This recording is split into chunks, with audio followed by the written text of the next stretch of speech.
Hello everyone, welcome back to my channel. Now we are begin with new exercise 5.2 of arithmetic progression. So हम question number first start करते हैं. The question first says fill in the blanks in the following table given that A is the first term, D the common difference and AN the nth term of the AP. अब आप सबको पता है कि A जो होती है हमारी फर्स्ट टर्म होती है और D हमारा कॉमन डिफरेंस होता है और N हमारी नंबर ऑफ टर्म्स होती है. अब हम बात करते हैं AN की. तो जनरली क्वेश्चंस में हमको फिफ्थ टर्म फाइंड करनी है. एग्जाम्पल है ये, फिफ्थ टर्म फाइंड करनी है तो इसको हम बोलेंगे A5 सॉरी. सो अगर AN हमको बोला है फाइंड करने को तो हमको कोई टर्म नहीं दी है. जब हम उसको AN बोलेंगे या उसको लास्ट टर्म बोलेंगे तो हम उसको बोलते हैं nth टर्म. उसका फॉर्मूला होता है AN equals to A plus N minus 1 D. अब हम इसको इस फर्स्ट पार्ट पर अप्लाई करते हैं तो इसके अकॉर्डिंग A हमारा 7 है प्लस N माइनस 1 N हमारा 8 है माइनस 1 D हमको 3 गिवन है. 7 plus 8 minus 1 7 into 3 7 plus 7 into 3 21 and 7 plus 21 28. तो हमारी nth टर्म निकल चुकी है. अब हम आते हैं नेक्स्ट पार्ट पर. सो द सेकेंड पार्ट, इसमें हमको A माइनस 18 दिया है, D हमको फाइंड करना है, N equals to 10 and AN हमको 0 दे रखा है. सो हम AN का फॉर्मूला लगाएंगे A plus N minus 1 D. A हमारा माइनस 18 है और AN हमको 0 गिवन है प्लस N हमारा 10 है 10 माइनस 1 और D हमको इसमें फाइंड करना है तो D एज इट इज रहेगा. 18 इक्वल के इस साइड आएगा तो प्लस का हो जाएगा 18 10 माइनस 1 9 D. ये अपॉन में जाएगा 9 तो 18 बाय 9. सो D की वैल्यू हमारे पास क्या आ गई 2. अब हम आते हैं हमारे थर्ड पार्ट पर. थर्ड पार्ट पर हमको A फाइंड करना है, D equals to minus 3 N equals to 18 and AN हमको माइनस 5 गिवन है. सो हम n टर्म का फॉर्मूला लगा देते हैं AN A plus N minus 1 D. अब हमको इसमें A फाइंड करना है. AN की वैल्यू हमारे पास माइनस 5 है, A as it is plus N हमको 18 गिवन है 18 माइनस 1 एंड D है हमारा माइनस 3. इसमें हमको साइन का बहुत ध्यान रखना है. अभी हो जाएगा हमारा minus 5 A plus 18 minus 1 17 minus 3 minus 5 A plus minus minus into करेंगे हम तो 7 3 21 2 एंड 3 1 3 3 और 2 5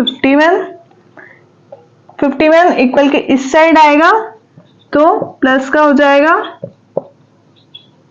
इसमें से हम माइनस करेंगे तो हमारा बचेगा 46. सो आप देख सकते हैं A की वैल्यू हमारे पास आ गई है 46.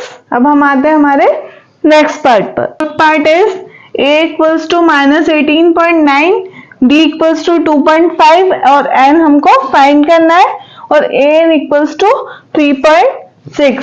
तो हम इसको करते हैं AN equals to A plus N minus 1 D. AN हमको 3.6 के बना है, A हमारा माइनस 18.9 प्लस N हमको फाइंड करना है तो N minus 1 as it is and D हमारा है 2.5. सबसे पहले हम 18.9 को इक्वल के इस साइड लेकर आएंगे तो 3.6 माइनस का है तो पॉजिटिव हो जाएगा 18.9 इक्वल्स टू N माइनस 1 2.5.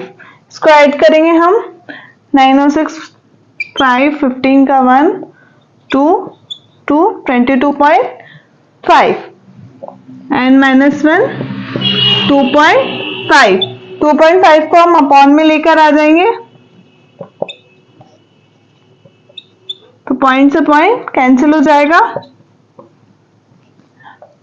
इसको हम कैंसिल करेंगे 5 से, 5 1 जा 5, 5 4 जा 20, कैरी गया 2, 25, 45 आएगा, फिर 5 से कैंसिल करेंगे तो 9 आ जाएगा।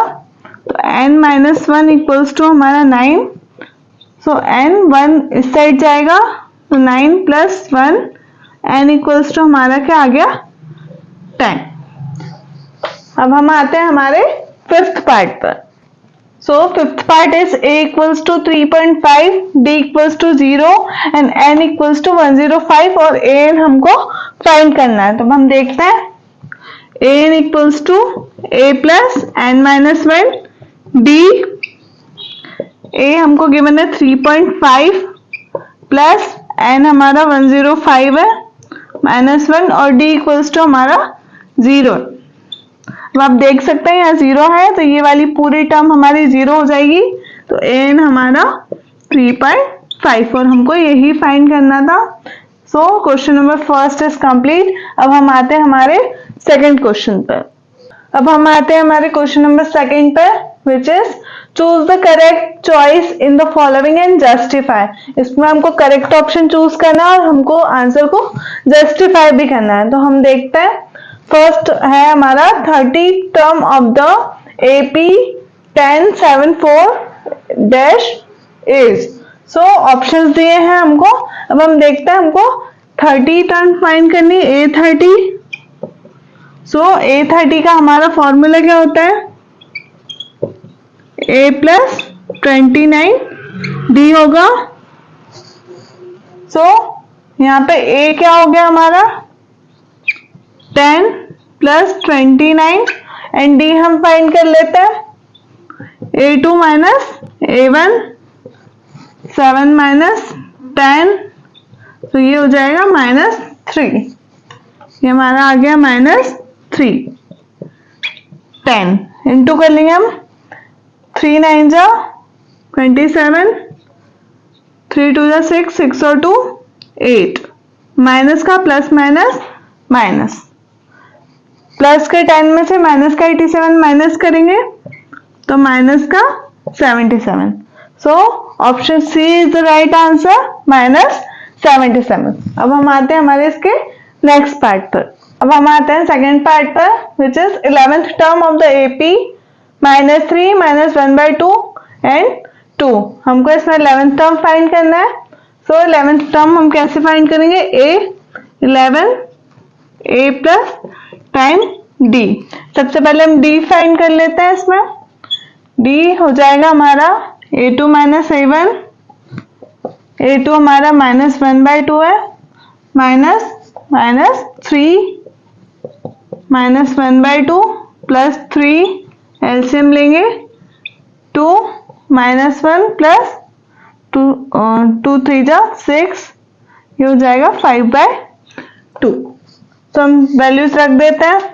A की वैल्यू हमारे पास -3 है प्लस 10, D की वैल्यू 5/2, 2 से ही कैंसिल हो जाएगा, -3 प्लस 5 इंटू 5 25, इसको माइनस करेंगे, माइनस प्लस माइनस 22, पॉजिटिव आएगा बिकॉज जो बड़ी डिजिट है वो पॉजिटिव है, तो हमारा 22 ऑप्शन आया। So option B is the right answer. इसी के साथ हमारा क्वेश्चन नंबर 2 कंप्लीट होता है। सो नेक्स्ट वीडियो में हम क्वेश्चन नंबर 3 स्टार्ट करेंगे। So thanks for watching and please like, subscribe and share my channel. Thank you.